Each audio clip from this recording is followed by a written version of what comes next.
भगवान के रूप भी हैं और स्वरूप भी हैं। और केवल भगवान के नहीं, केवल श्री जी बाबा के नहीं, केवल बालकृष्ण लाल के नहीं, प्रत्येक मानव के भीतर रूप और स्वरूप दोनों होते हैं।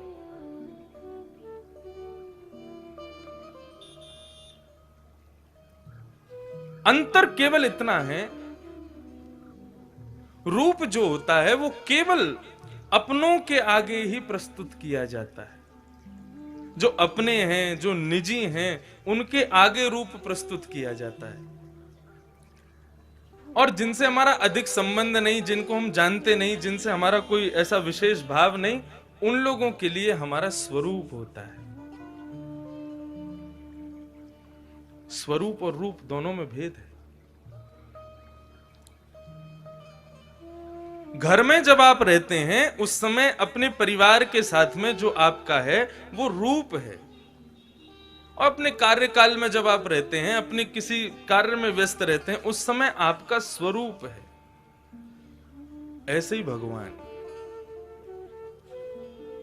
जब वे दर्शन देने के लिए प्रस्तुत होते हैं, जब वे दर्शन देने के लिए तैयार होते हैं, तब वे स्वरूप में होते हैं।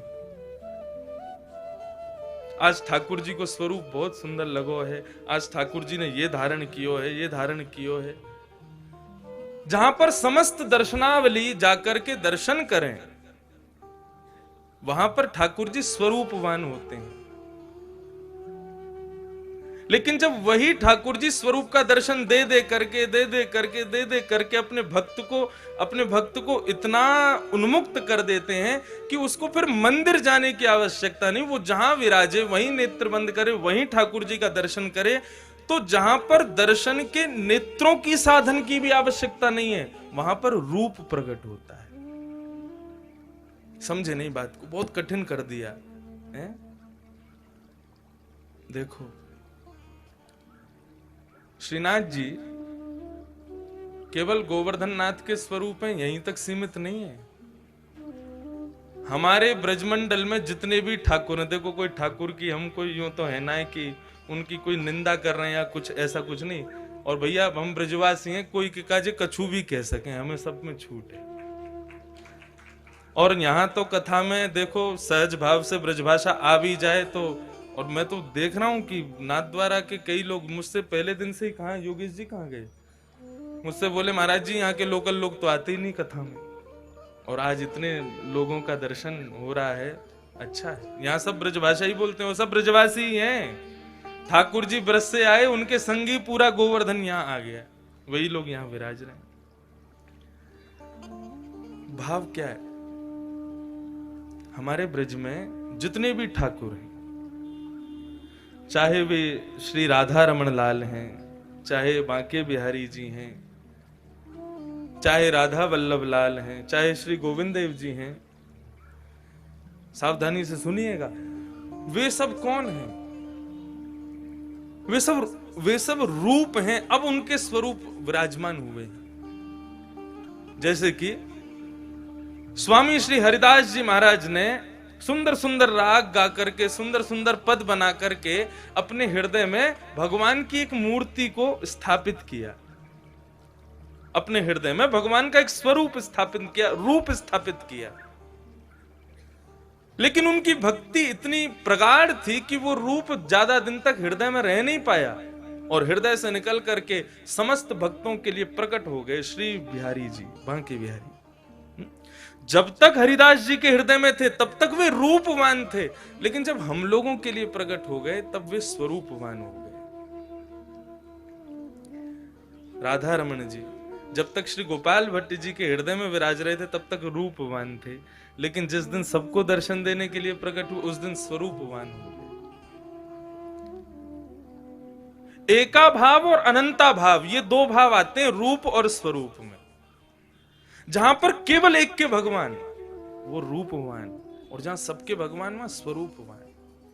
स्वरूप शब्द ज्यादा अच्छा लगता है, लेकिन वास्तव में भक्त का कार्य क्या होता है कि स्वरूप देखते देखते अब रूप का दर्शन करना प्रारंभ करें। श्रीनाथ जी हमारे ब्रज में कलयुग में संपूर्ण लीला किसने की? किसने की? श्री राधा रमन जी प्रकट होके बस विराज गए, खड़े ही हुए। श्री बिहारी जी प्रकट होके विराज गए, श्री राधा वल्लभ जी प्रकट होके विराज गए, लेकिन पूरे ब्रज को कलयुग में अपनी लीला से अभिषिंचित किसने किया? श्रीनाथ जी ने किया। माखन चोरी भी करी है, पद गायन सुने भी हैं, और कुंभन दास जी के तो आज भी खेत हैं गोवर्धन में, वहां ठाकुर जी अपने हाथ से बीज बोते थे। ये सब लीलाएं कलयुग में किसने की? श्रीनाथ जी ने की। मतलब मेरा कहने का अभिप्राय क्या है? हमारे बाल कृष्ण प्रभु के अनेकों रूप हैं, अनेकों स्वरूप हैं। वे श्री राधा रमन के रूप में भी विराज रहे हैं, वे श्री बिहारी जी के रूप में भी विराज रहे हैं, वही श्री राधा वल्लभ जी के रूप में विराज रहे हैं। और केवल वृंदावन तक सीमित नहीं रहो तो श्री द्वारिकाधीश जी के रूप में भी विराज रहे हैं, बद्रीनाथ के रूप में भी विराज रहे हैं, श्री रंगनाथ के रूप में भी विराज रहे हैं। ये जितने भी ठाकुर पूरे विश्व में हैं, ये बाल कृष्ण प्रभु के स्वरूप हैं। लेकिन श्रीनाथ जी बाल कृष्ण प्रभु के वास्तविक रूप हैं। ये रूप और स्वरूप का भेद बताना चाह रहा हूं। कई इनके तो पल्ले ही ना पड़ी, फिर भी ताली बजा दी हो।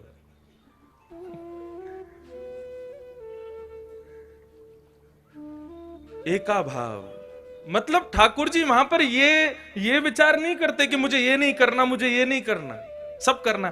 आज पूज्य महाराज जी के साथ में सुबह मंगला का दर्शन करने गए, तो जब बैठक का दर्शन करके निकले तो वहां इतना सुंदर चित्र देखा, महाराज जी के तो नेत्र सजल हो गए। क्या भाव था, क्या चित्र में क्या देखा कि नंद बाबा घोड़ा बने हुए हैं और श्रीनाथ जी उनकी पद्दी पर बैठे। ये स्वरूप नहीं है ठाकुर जी का, ये रूप है। स्वरूप तो यही है, यही में विराज रहे हैं बस। लेकिन यहीं तक सीमित नहीं रह जाएं ठाकुर जी। ये देखते देखते देखते कभी तो ऐसा अनुभव हो जाए कि ठाकुर जी ने अपनी भुजा सीधी करी है, तो समझो अब रूप के दर्शन, अब रूप दिखा है।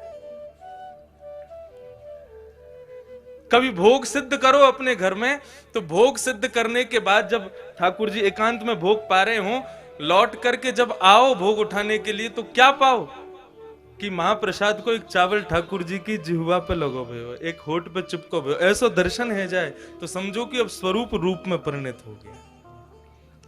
अब स्वरूप स्वरूप का विचार नहीं करता, अब स्वरूप ये भाव नहीं रखता कि मुझे यहीं तक सीमित रहना है। अब वो स्वरूप हमारे सामने भी खुल रहा है। अब उनको ये भाव नहीं है कि भाई ये पराया है, उनको ये भाव आ रहा है कि अपना ही है, चलो इसको धीरे धीरे अनुभव कराएं हम। जब ठाकुर जी के स्वरूप में ऐसे अनुभव होने लग जाएं, तो समझो अब सच्चिदानंद रूप प्रकट हो रहे हैं। श्रीमद् भागवत के प्रथम श्लोक में स्वरूप का वर्णन नहीं है, रूप का वर्णन है। श्रीमद् भागवत कहती है कि शरण में आने के बाद में दर्शन करने जाओ तो स्वरूप तक सीमित मत रखो ठाकुर को, रूप का दर्शन हो। ये भाव, रूप और स्वरूप। मैं अपने कक्ष में अपनी मां के साथ बैठा हूं ना, तो वहां पर मैं लेट भी सकता हूं, मैं पौड़ भी सकता हूं, मैं उनके संग में खेल भी सकता हूं, कुछ भी कर सकता हूं। लेकिन वहीं पर आप में से कोई आ जाए, सोई पटका पहनो, अब ब्यास बन जाओ, अब सीधे बैठो। व्यास जी तो लेटते भी नहीं है, व्यास जी तो बैठते भी नहीं, व्यास जी तो ये भी नहीं करते। वो क्या है, वो स्वरूप है। आपके प्रति मेरा वो भाव नहीं उठेगा जो मेरी मां के प्रति उठ जाएगा। ठीक उसी प्रकार ठाकुर का भाव आपके प्रति वैसा हो जाए कि भाई इसके सामने तो हम कुछ भी कर सकते हैं, तब समझो स्वरूप रूप में परिणत हुआ है। जीवन क्या है, भक्ति क्या है कि आपके अर्चावतार, आपके स्वरूप आपसे भेद दृष्टि नहीं रखे, आपके प्रति यह भाव नहीं रहे कि इसके सामने ये लीला नहीं कर सकता मैं। जीवन पूरा हो जाए और ठाकुर जी वैसे के वैसे ही विराजे रहे, तो क्या भक्ति की हमने। कभी रात्रि में ठाकुर जी को अभी सर्दी का समय, हेना का इत्र वक्षस्थल पर अर्पित करो, चरणों में लगाओ, तो पता चले ठाकुर जी के रोए खड़े हो गए। कभी हुआ अनुभव? और जिस दिन वो अनुभव हो जाएगा, उस दिन संसार का परमानंद आपको प्राप्त होगा कि ठाकुर जी ने अब पर्दा नहीं किया आपसे, हर स्थिति में आपको दर्शन दे सकते।